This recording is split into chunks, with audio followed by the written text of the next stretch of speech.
Heading downtown, bracing 40.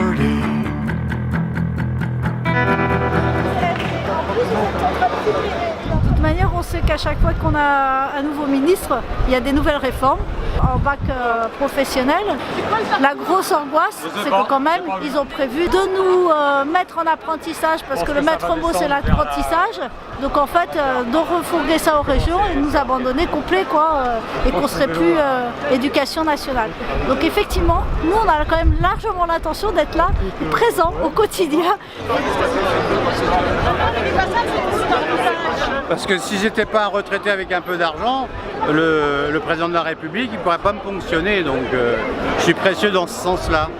Et comme M. Macron a le sens du mot, voilà, j'ai voulu jouer de cette notion de richesse pour les retraités, voilà. Les fainéants, on ne sait pas trop. J'étais dans la finance, alors vous voyez, j'ai des points communs avec ce monsieur. Et je ne suis pas du tout d'accord parce que c'est une politique très injuste, notamment sur les retraités, dont là plusieurs, ceux qui ont 80 ans, ont reconstruit la France. Ils ont vécu la guerre, ils ont reconstruit la nation, et aujourd'hui on les pénalise. Je ne crois pas, et en plus il y a une opposition permanente entre les jeunes, les actifs et les retraités que je ne supporte pas. Ben, ce que j'espère, c'est que les gens se sentent de plus en plus mobilisés, parce que moi, pour tout vous dire, c'est la première fois que je viens manifester. Je suis un jeune retraité et je ne supporte plus. Et je crois que plus on sera nombreux, plus on se fera entendre.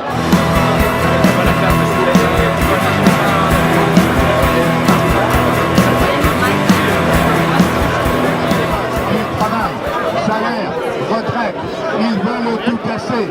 On vient dénoncer les ordonnances de M. Macron qui vont augmenter la précarité. Et on sait que les premières victimes de la précarité, ce sont toujours les femmes. 80% du temps partiel, ce sont les femmes.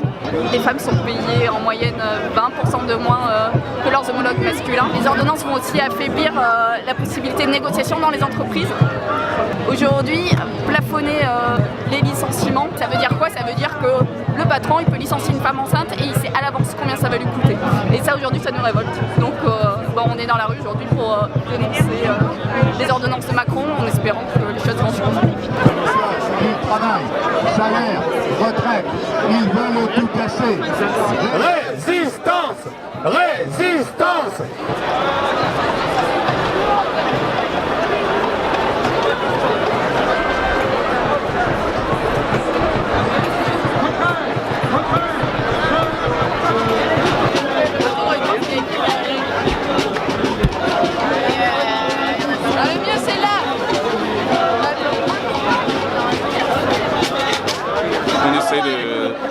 D'utiliser ce petit mouvement-là pour déjà discuter autour de nous, dans notre promo, et puis voilà, rejoindre la manif. Nous on est en école d'ingénieur agronome, on va être amené à travailler sans doute dans des entreprises et donc subir de plein fouet aussi cette inversion de la hiérarchie. On est toujours dans la même logique, c'est-à-dire c'est le gouvernement qui écoute trop le MEDEF et ça amplifie les reculs sociaux qu'on avait déjà eu avec El Khomri. Il n'y a eu aucun recul du chômage et on a juste gagné de la précarité. Et ce que propose Macron, c'est toujours plus de précarité. Ce qu'il faut comprendre, c'est que les cotisations sociales, c'est une part du salaire. Quand on baisse les cotisations sociales, on perd du salaire parce que les cotisations sociales, c'est du salaire socialisé, c'est ce qui sert à financer la retraite, la sécu, les allocations, etc. Donc enlever les cotisations sociales, c'est pas donner du pouvoir d'achat, ça c'est un mensonge. Ça permet au capital de donner l'illusion qu'on donne du pouvoir d'achat sans toucher au profit.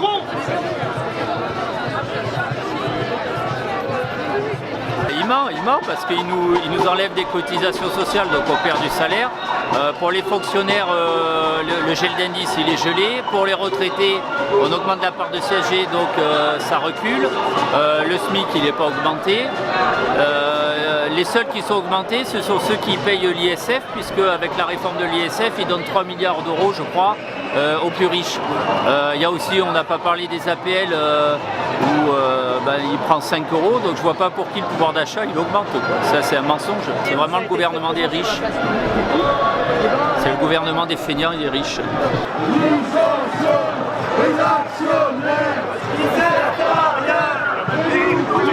Tout est à nous! Rien n'est à eux! Tout ça qu'ils ont, ils l'ont volé! C'est quand même le président le plus mal élu de la 5ème République, et il faut quand même le dire. Donc ça, c'est pas vrai qu'il a été élu par tous les Français. Et ensuite, moi, ma conception de la démocratie, c'est pas on vote une fois tous les 5 ans et puis après on va se coucher. Et c'est ce qui se passe là, justement, c'est on s'organise collectivement, on discute et tout ça. Et ça, c'est un bel exercice démocratique aussi. Donc c'est la mienne, entre guillemets. C'est là où je me sens bien, quoi. Et puis comme je suis contre le projet de loi, à la fois sur la loi travail, à la fois sur la question de la fonction publique, moi je suis enseignant. Donc je suis là aussi pour dire solidarité de tous les salariés. Et en plus, il y a des projets qui arrivent derrière. Et ça, c'est maintenant qu'il faut montrer les dents, quoi. C'est pas dans un mois ou deux, c'est maintenant qu'il faut dire qu'on est là. Et c'est aussi le président qui a subi la plus forte chute de popularité de la 5ème République. Les gens ne se font pas d'illusions, je crois que c'est pour ça aussi qu'il y a du monde ici. Hein. C'est que personne ne veut son projet, on le voulait déjà pas il y a 2 ans, on le veut toujours pas aujourd'hui. Donc ça me rend optimiste. Quand je vois une manif où pour croiser la manif il faut se bousculer, c'est chouette, quoi, ça fait du bien. Passer l'élection, les gens n'ont pas avalé le discours sur la modernité, je sais pas quoi, les trucs. Ils ont bien compris à qui on avait affaire. C'est un gars mandaté par le patronat et voilà, quoi. C'est ce qu'on dit, hein, dans le Macron, tout est bon pour les patrons. Hein.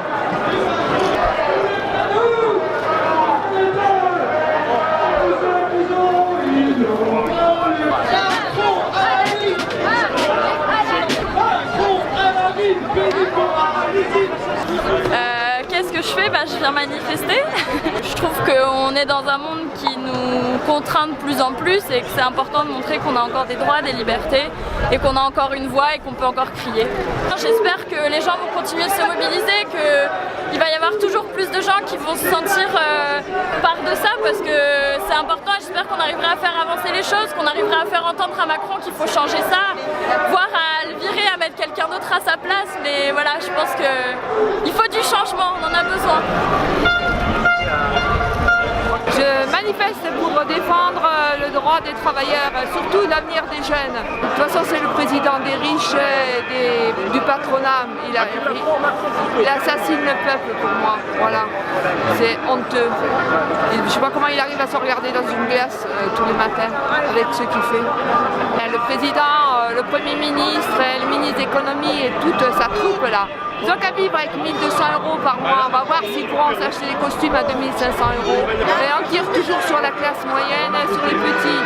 On les compresse comme une orange. Allez, un peu plus chaque jour, quoi. C'est honteux.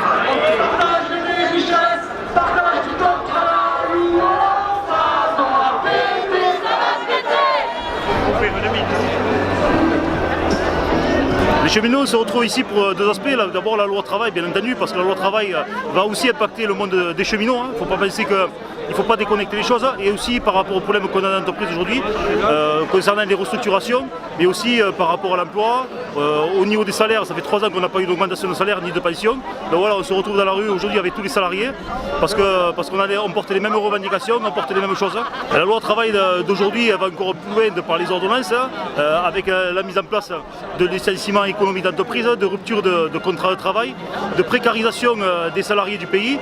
Donc c'est pour ça qu'on appelle la loi travail XXL, parce qu'elle est encore plus poussée par rapport à la loi travail précédente. Et donc voilà, quoi, c'est une première étape qui est aujourd'hui le 12 septembre. Il va y avoir certainement d'autres étapes derrière. Et il va falloir qu'on soit encore plus nombreux dans la rue pour pouvoir changer la donne. On est tout ensemble, puisque visiblement le président de la République il dénigre la rue, l'expression des salariés dans la rue aujourd'hui. Donc il nous considère comme des fainéants, des cyniques, des extrêmes, tout ce qu'il veut. Mais enfin il va falloir quand même qu'il entende la rue, parce qu'il ne faut pas oublier quand même qu'il a été élu plus un vote de protestation par rapport à l'extrême droite que vraiment un vote d'adhésion par rapport à son programme. Donc il a tendance à l'oublier, et nous on est là aujourd'hui pour lui rappeler quand même que voilà, il y a des salariés qui sont souffrants dans ce pays et qu'il faudrait qu'on arrête de taper sur les salariés au jour d'aujourd'hui.